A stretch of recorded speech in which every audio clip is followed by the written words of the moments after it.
This is the RPG Crawler, and welcome back to my look at various editions of Dungeons & Dragons. It's time to look at the system that I look at as the boundary between the old school style editions and a new wave of modern RPG design that began to change the dynamics of the game, both in how it was played and eventually how it was run. We have covered the decline and fall of TSR and its acquisition by Wizards of the Coast during the close of the Advanced Dungeons & Dragons 2nd Edition era. By the end of the century, the TSR trade dress wasn't even being used on new releases. Advanced Dungeons & Dragons had truly been divested of all of its ties to its original designers, but still retained a wide following of fans.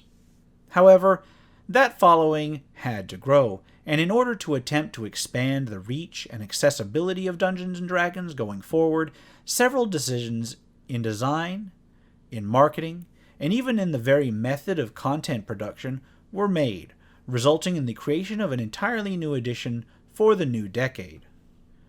Debuting in the year 2000, Dungeons & Dragons 3rd Edition dropped the Advanced from the title, as there was now only one Dungeons & Dragons line that would be supported going forward. It took a cue from the open source movements that were gaining popularity throughout that time period, and underwent major changes throughout almost every single subsystem of the game, effectively ending the general compatibility that had ruled throughout much of the earlier releases. Where a module released for the original or BX Dungeons & Dragons could be slightly modified and used mostly intact with the various Advanced Dungeons & Dragons versions, use with 3rd Edition required substantial rewrites and rebalancing. Changes were made in order to streamline and simplify systems, as well as to open up options for the players to make whatever characters they wanted to play. To this end, further work was done to ensure that most things that the characters might encounter during an adventure might be duplicated by the characters themselves, at least to a certain degree. Care was also taken to try to preserve at least the basic feel of Dungeons & Dragons, although the degree to which that design team accomplished this is debatable. 3rd Edition also carried forth the relatively new tradition of releasing supplements on a mostly regular schedule, expanding on particular classes or areas within the rules, and offering ever more and more options. It didn't take long, however, before complaints about certain minor issues within the rules were addressed with the release of the 3.5 edition in 2003, just 3 years after the release of 3rd Edition. Taking another cue from software design, 3.5 was an iterative release, actually largely compatible with 3rd Edition with a few minor tweaks here and there, largely because both editions ran on the same underlying D20 system. Indeed, it can be difficult at times to sort out which edition to call certain third-party supplements during the transition era. Even some of the first-party supplements produced during that time are somewhat debatable as to which edition they most closely align to. This presents certain problems with addressing the two editions, because if I were to split them apart and cover them separately, a whole lot of the examination of the system itself would probably simply feel like repeated information. So instead, I'm going to cover the 3.5 edition, and maybe mention a few of the changes by means of example thereafter. But before we go into looking into the system proper, let's talk about the D20 SRD. I could probably make an entire video based on that alone, but it's hard to overstate the impact of the D20 SRD to role-playing games at the time. Indeed, it's still having an effect even to this day. So I'll try to be brief, but it does need to be mentioned. The D20 SRD, or System Resource Document for those who don't know, was effectively an open source license to use a certain subset of information from the Dungeons & Dragons game in derivative products, so long as the actual name Dungeons & Dragons wasn't mentioned, nor certain intellectual property used.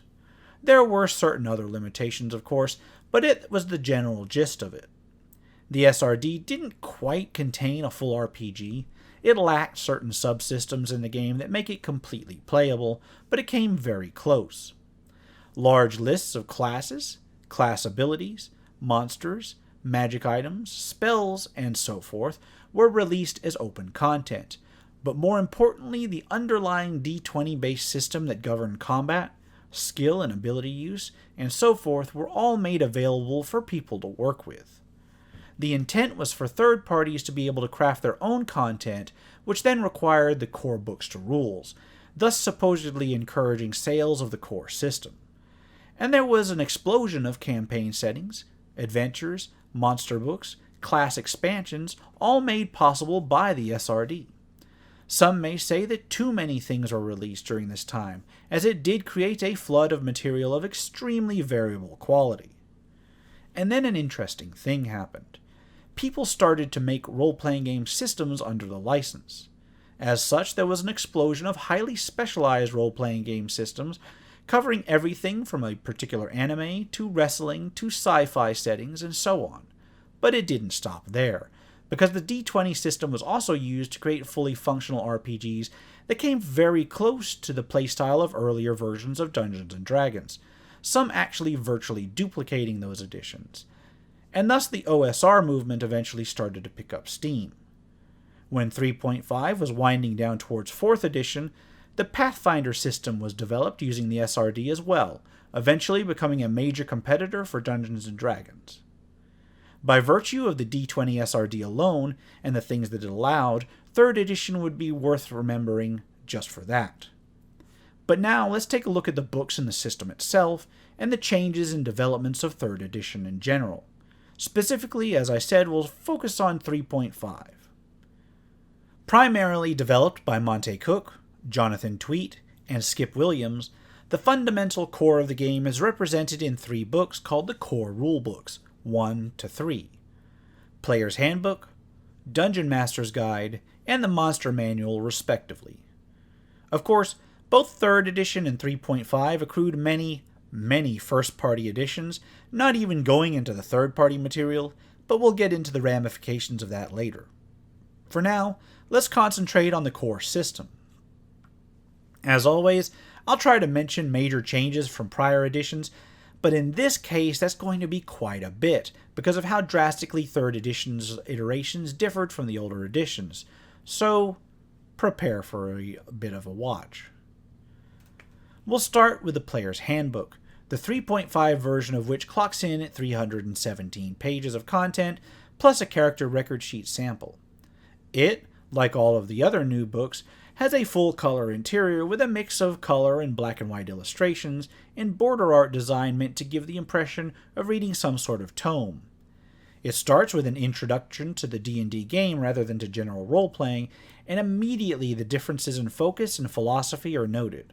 On the very first page, it states that this edition is designed for use with a battle grid and miniatures, and that the rules are written from that perspective, which is a sharp departure from the core rules of every prior edition.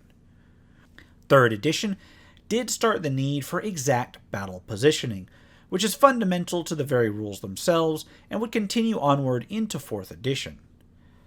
The second major change is also listed in the introduction, that of the core D20 mechanic from which the D20 system got its name. In prior editions, different randomization dice were used depending on the granularity of probabilities needed for a particular task. While D20s were used for a number of things, such as attack rolls and saving throws, a lot of other dice, from percentiles on thief skills to D10s for initiative, were also used. In 3rd edition, as many tests as possible were moved to the D20, and most tests followed the format of a D20, plus specific modifiers compared against a target number. This was used for attacks, saves, skill checks, and the like. This was but the first of the standardizations used to simplify the systems, but is one which has had an impact on subsequent versions of the game to this very day.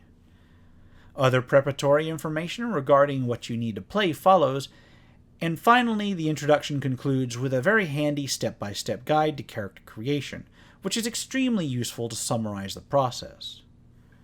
Chapter 1 covers abilities, and another major difference between 3rd edition and prior ones becomes clear, one which has ramifications regarding power levels and scaling. And that is the consolidation of all ability bonuses into a single scale, and then the linear advancement of said scale. All abilities use the same progression, which had been done with basic Dungeons & Dragons in the past, but rather than clustering bonuses and making slightly higher ones available to increasingly rare numbers on a bell curve, the scale simply advances a point of bonus every 2 points of ability, up or down.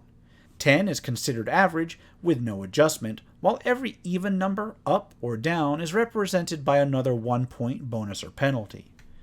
While on the surface this doesn't seem like a major change, what it does is effectively unbinds the high end, especially when taking into account the ease with which various ability score bonuses can be acquired in 3rd edition. Basic ability score bonuses are even baked into character advancement, meaning that a character inherently gets stronger over time. It's a good concept, but between that, various inherent bonuses that can be acquired, and magical augmentation, not to mention some surprisingly high racial bonuses on some variant races, it was relatively easy to get an extremely high score in one particular ability. In fact, it was almost expected, but more on that later. The next chapter covers playable races, and here some other major differences appear. While each race has a list of ability score modifications and special abilities, which longtime players may get used to, they no longer have level limits nor class limits. Any race can be any class, and advance as far as they wish to. Also gone are multi-classing options. Multi-classing in 3rd edition utilizes a very different mechanic. Some races do synergize better with certain classes, however, as they occasionally have a favored class. In 3rd edition, all a favored class does, however, is make that class not count towards experience penalties for multi-classing, which again I'll get into later. The core races in the player's handbook see the usual human, elf, halfling, dwarf, half-elf, and gnome, but half-orcs also make a return. Next are the classes, and the basic class list for 3rd edition was expanded, including barbarian, bard, cleric, druid, fighter, monk, paladin, ranger, rogue, sorcerer, and wizard. Official class groupings are gone, although they are still broken down by hit dice and basic attack progression if you go that way. The barbarian and monk classes were heavily influenced by the 1st edition classes, while the sorcerer itself is a new arcane caster entirely that spontaneously casts spells rather than preparing them, albeit at a slower progression rate.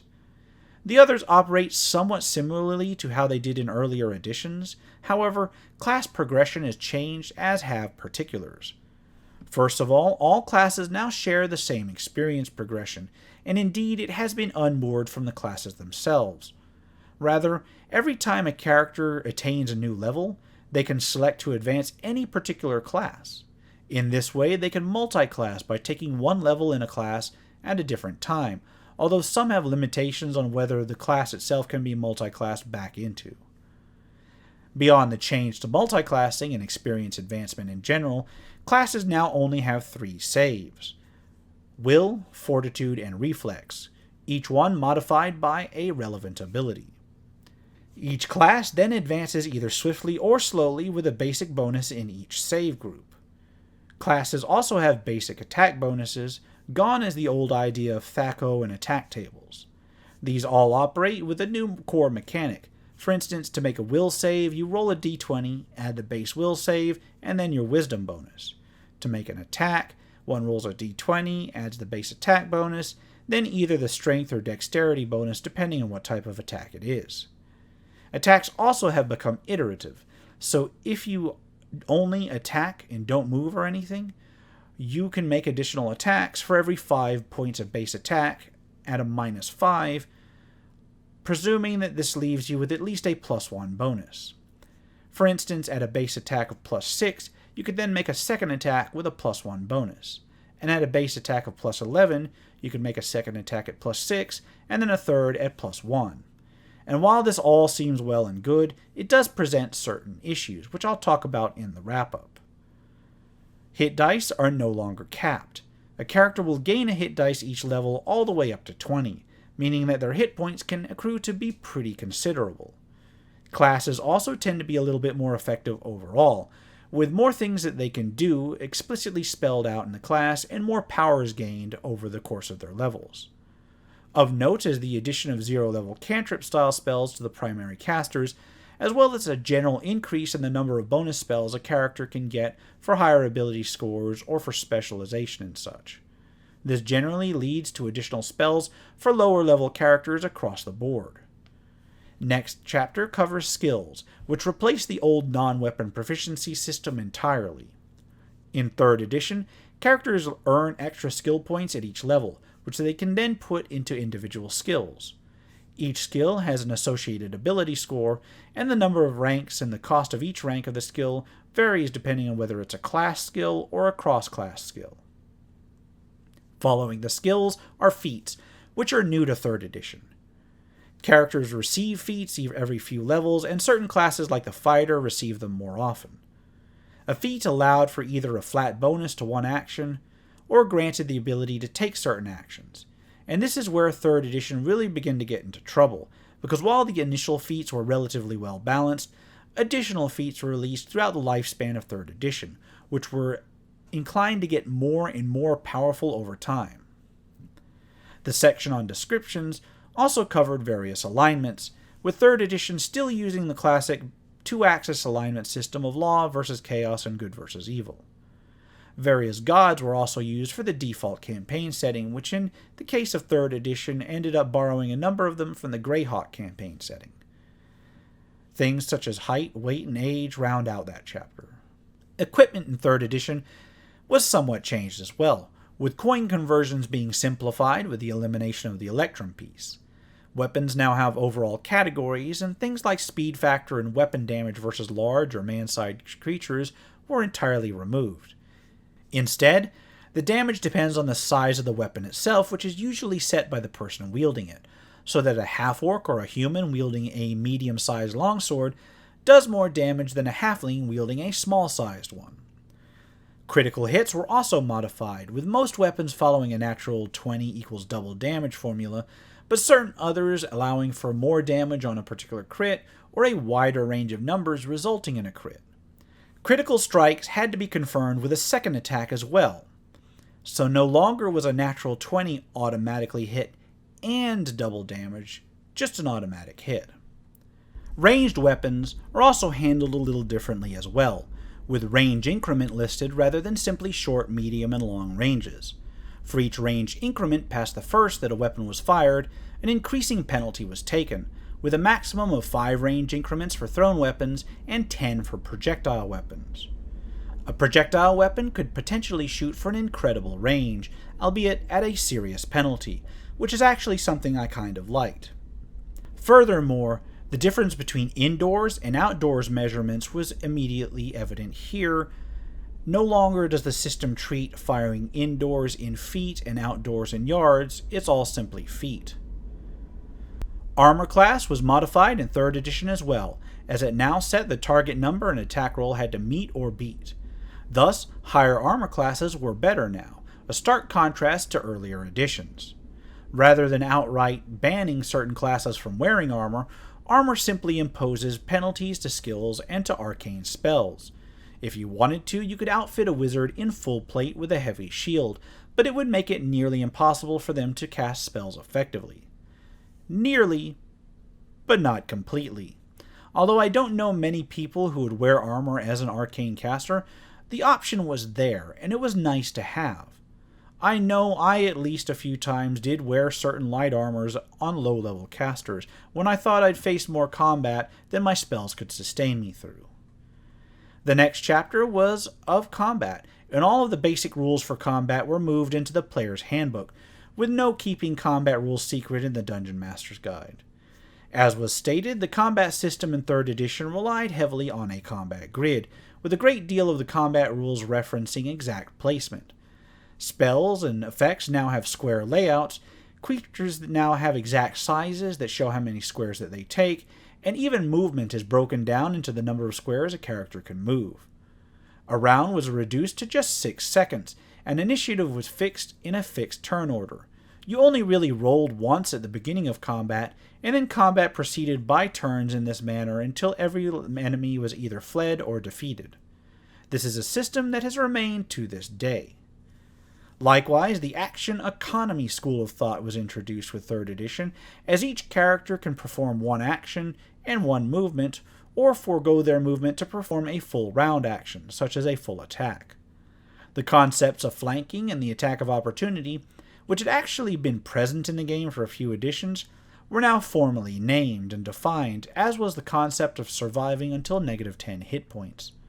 All in all, though, for being such a large component of 3rd edition, combat rules were relatively brief, all things considered, which is largely thanks to the simplified D20 system underlying it all, greatly simplifying things.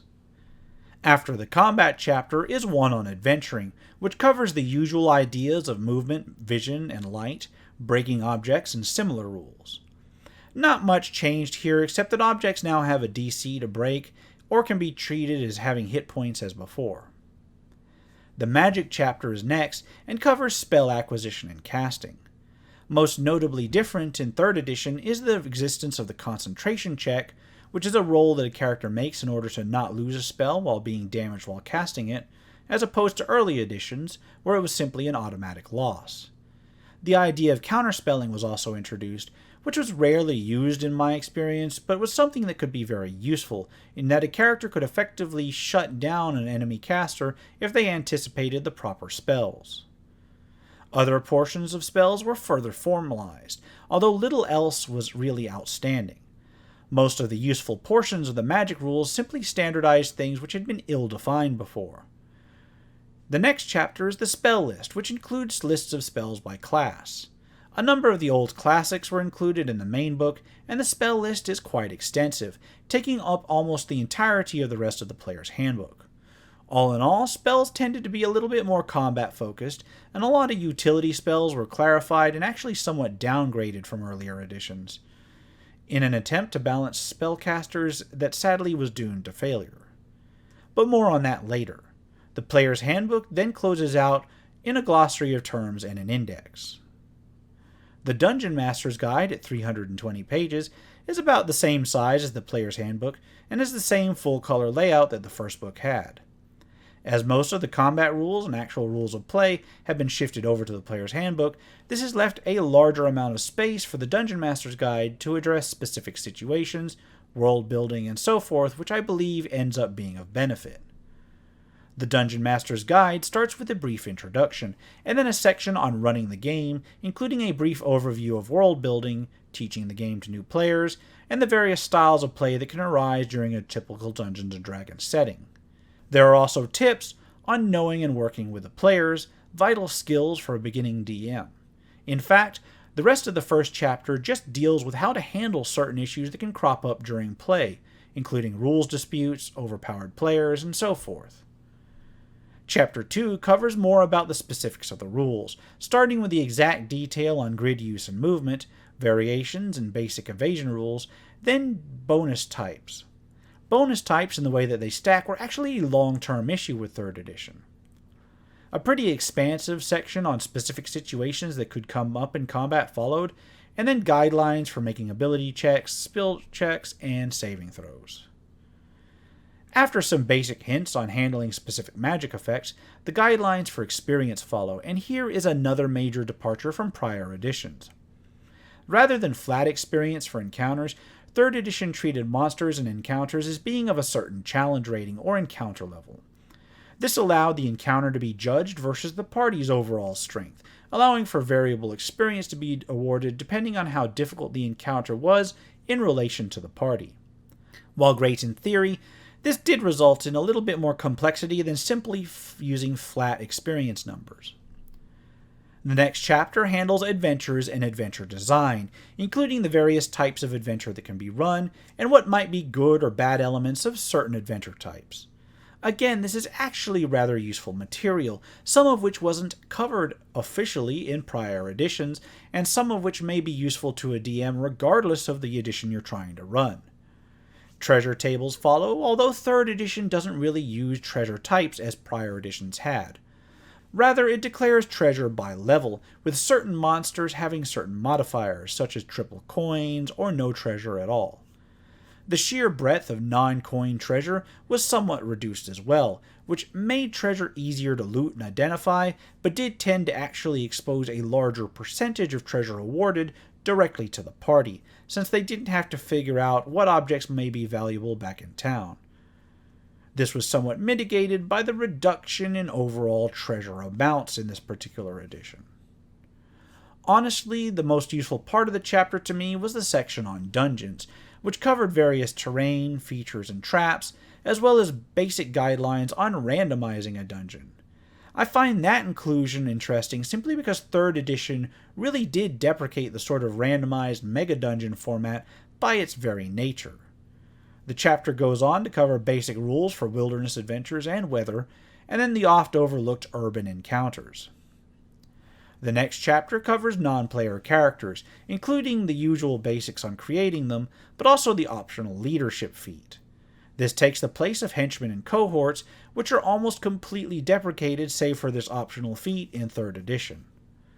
The added bookkeeping for each character is one reason for it, but also the balance of the encounters has changed due to the challenge rating system. While that makes it easier to design challenges for an average-sized party, I can understand why the addition of a number of henchmen would have thrown that calculation completely off. Basic NPC classes are also included, which follow the progression of the PC classes, except that they're generally weaker and suited only to non-adventurers. Still, enough rules were given that one could, if one wished, play a commoner character relatively easily. This is followed by charts to create various class NPCs of various actual PC levels for encounters. The next chapter covers long-term campaigns, as well as world building in general, and is pretty much what you've come to expect from other editions. However, there are rules for generating towns randomly, including specific demographics for who rules what where, how many NPCs of various classes and races there are, as well as basic things like available funds in the town itself. There are rules for alternate planes of existence, as well as the Great Wheel D&D cosmology, which, for the moment, remain much as it had in 2nd edition. The next chapter on characters covers alternate ability score generation systems, ways to modify different classes, as well as the Prestige class, a new concept. Prestige classes were basically classes that had special abilities and entry requirements, so you couldn't take them at first level.